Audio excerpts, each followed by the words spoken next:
end of the world as we know it.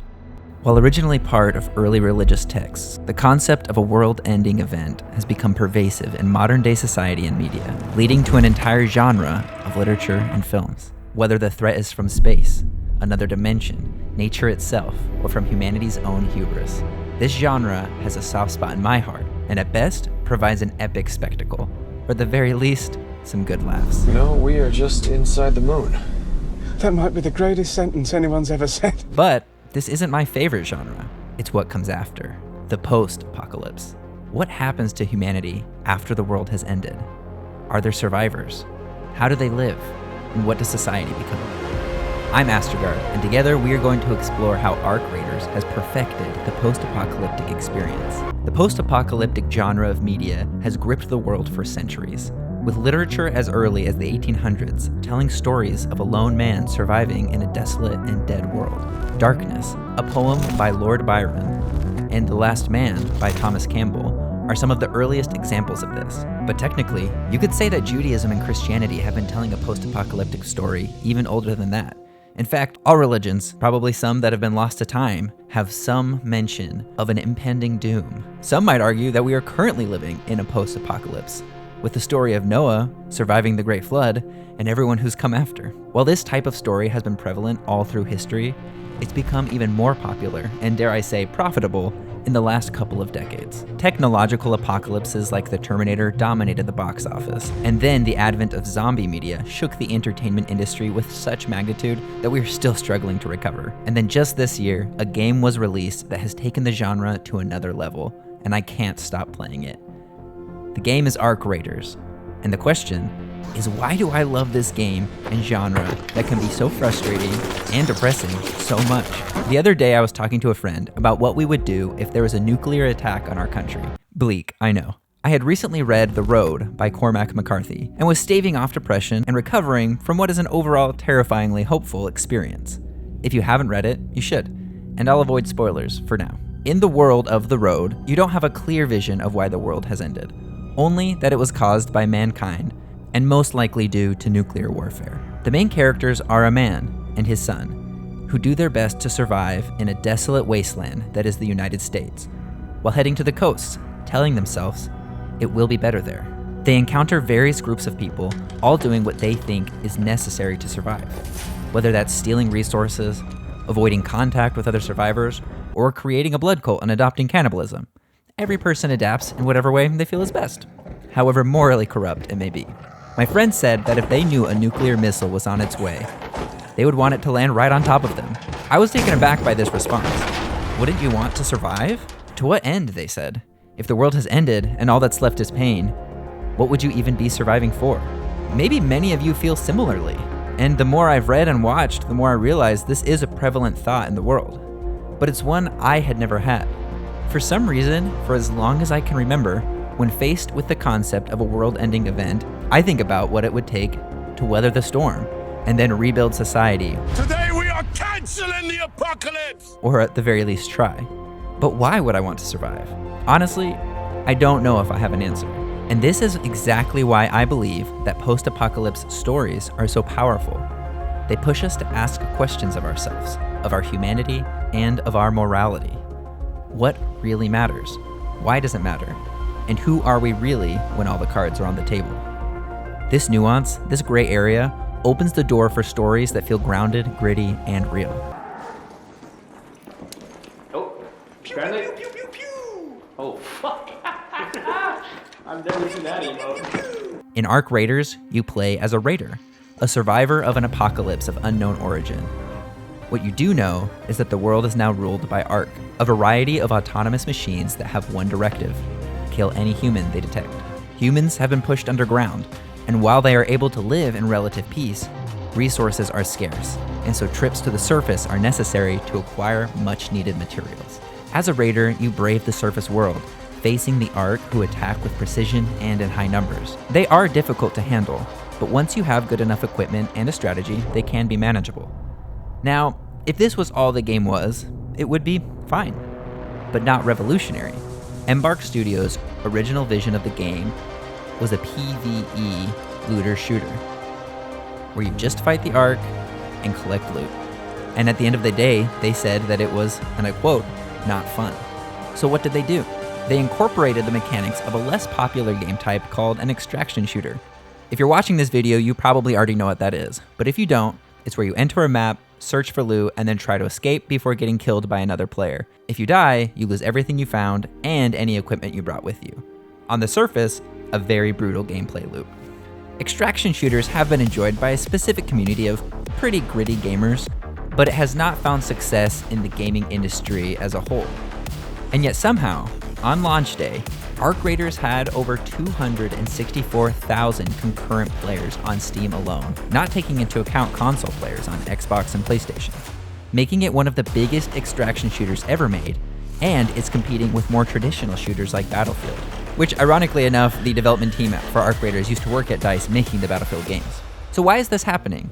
How did they take a looter shooter that was not fun and turn it into one of the best extraction shooters ever and a contender for Game of the Year? There are many reasons, and I would encourage you to watch the videos that myself and others have made about the game design and art style. But in this video, we're talking about post-apocalyptic storytelling.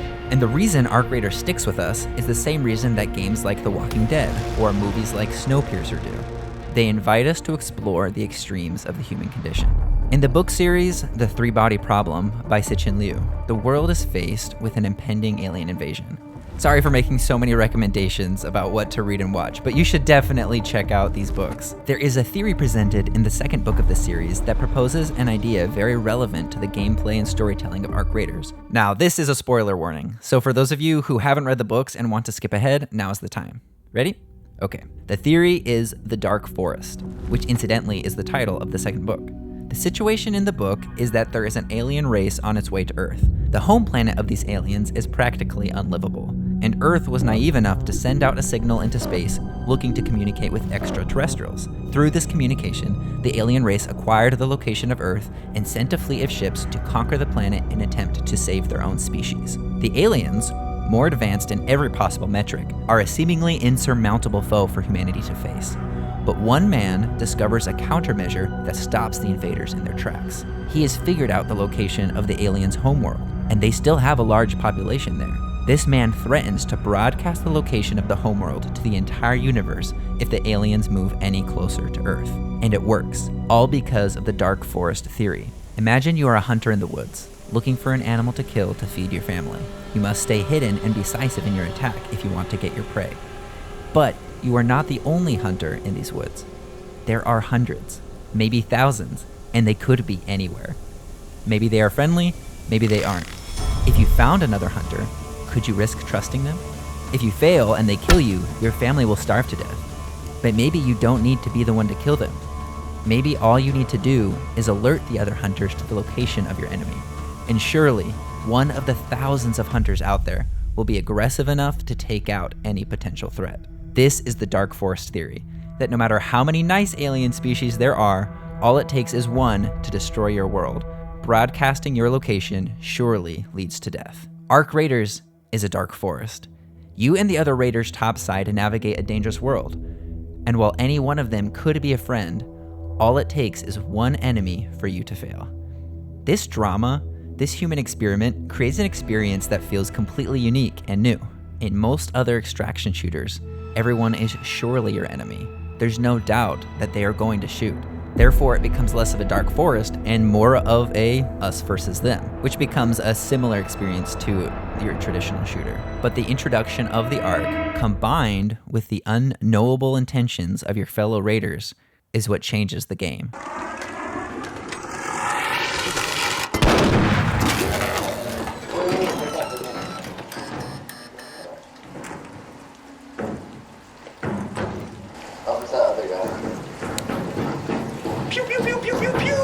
I have never played a game that made me feel like I was in a post-apocalyptic story where the ending has yet to be told.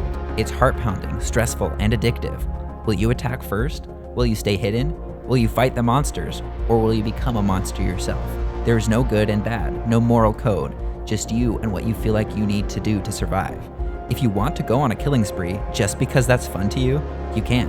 And what does that say about you? Who knows? It's just a game. I'd like to point out that all of this is on top of incredible visual and narrative world building. The maps feel lived in and left over. The design of the weapons and outfits feel scavenged and handcrafted, like everything truly is pieced together with the remains of what once was. The first time I played Arc Raiders reminded me of the intro to Destiny 1. The Cosmodrome was so dilapidated, and the collection of rusted old vehicles felt almost too close to home, like this is something that could really happen. A genuine path that our future could present. My issue with Destiny's world building is that it quickly became untethered, with unfathomable magic and alternate dimensions. I could make a whole video on that. Alternatively, my biggest criticism for Arc Raiders is that the NPCs don't feel like real people or characters. The animations feel kind of generic, and the home base feels more like an afterthought. I think there's a lot of potential, but at the moment it's not a highlight for me. But seeing as that's not really the focal point of the gameplay, I'm not complaining too much. I'm enjoying it, and I think that's alright. But why play if you could lose it all? How is that even fun? For many, it won't be. Just like how my friend would rather die in a nuclear blast than survive in a wasteland, many would rather play games with clear paths of progression and less risk. And that's great. A game for everyone is a game for no one. Why do I play? It's the same reason why I love the post-apocalyptic genre. The same reason why I love The Road and The Last of Us, and why I love life. It's the same reason why I keep moving forward in a world that gets darker every day, with corrupt leaders, natural disasters, and children who starve while men in high towers play chess with human pawns. It's because the moments of friendship, of fun, of joy, and of hope are more powerful and lasting than the pain and suffering. I could play a dozen rounds of Arc Raiders, and all it takes is one friendly interaction. Very easy. You guys trying to go to the harvester? Another raider who just wants to have a chill time, for me to feel like it's all been worth it. Maybe it's silly, but maybe it's beautiful. And this is what makes Arc Raiders the perfect post-apocalyptic experience. But whether you play Arc Raiders or you don't, I hope you can see the good in your life and find joy and hope in the small moments of light. Keep telling stories, keep reading, watching, and playing. It's what makes us human. I'm Astergard, and thanks for watching. This video was a little bit more intense than my normal content, but if you liked it and want to see more videos like it, then please leave a like and a comment, and of course, subscribe to the channel. The next video is coming soon, and until then, I'll see you topside, Raiders.